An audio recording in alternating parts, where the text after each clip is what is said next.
Keith King Mugisha ow'emyaka 48 nga mutuuze mu ggombolola y'Nyakabande mu muluka gwe Mufumbira ekisolo ne bannaabalala babiri be bakwatiddwa Minisitule y'ensonga z'omunda mu ggwanga ng'eyambibwako ebitongole ebikuuma ddembe ebirala. Mugisha okumukwata bamusanze mu maka ge agasangibwa Ensasa mu munisipaali y'Ekira. Mugisha okukwatibwa kiddiridde abatuuze okumwemulugunyaako olwo poliisi n'etandika okumulinnya akagere okutuusa lw'emugudde mu buufu ne banne. Poliisi yeewuunyiza bw'egenze mu maka ge ne basangayo ebintu eby'enjawulo ng'abadde yeeyita ambasada. Wabweru yabadde yateekako ekipande kinene nga kiraga nti eno residence ya ambasada nga yawandikako ambassadors residence. Era n'omusirikale akuuma ewuwe abadde yamuwa military uniform nga gyayambala ogezaako okulaba nti atiisatiisa abantu ababa bayitaawo ewuwe.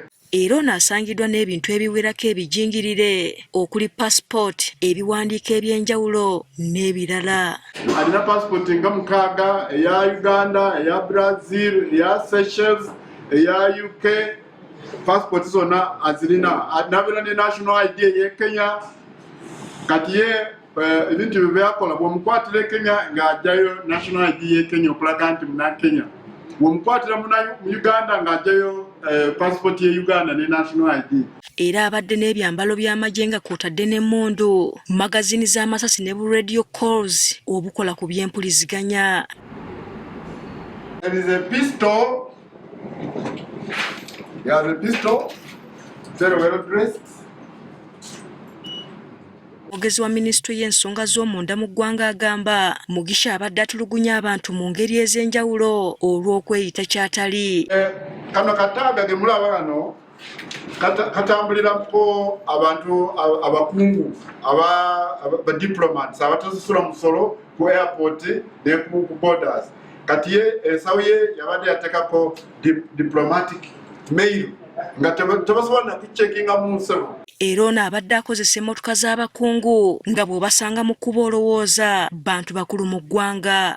Nga Benz V8 Land Cruiser bw'omusanga mu kkubo emmotoka zino eziriko n'obutaala obumyasa obwa red, blue, green ne complete ne siren ku kkubo nga teri amuyimiriza. Agamba nti omusajja ono guno si gwe mulundi ogusoose okukwatibwa mu bufere ng'azze akwatibwa mu mawanga ag'enjawulo ng'akukusa ebiragalalagala. Lumu baamukwatira e Brazil nga waliwo ebiragalalagala byali atutteyo naye ne bamutwala mu kooti ne bamugezako okumuwa bond nga ne bamukwata n'awaayo passport ye Uganda emu ku passport ze yalina.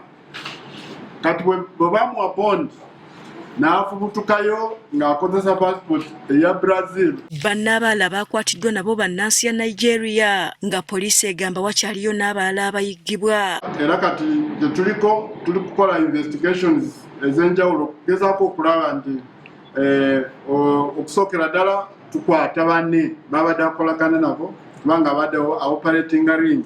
Kati bano bo baakusimbibwa mu kkooti baggulweko egy'okukukusa ebiragalalagala okweyita kye batali n'emirala. Ekikwatagana ne okutambuza ebiragalalagala drug trafficking. So n'okukola ki n'okwerimbika mu magye ng'ogezaako okulaba nti tebakukwata nga weeyisa okuba ng'oli musirikale wadde nga toli. Abakwate mu kiseera kino bakuumibwa ku Internal Affairs. Okay.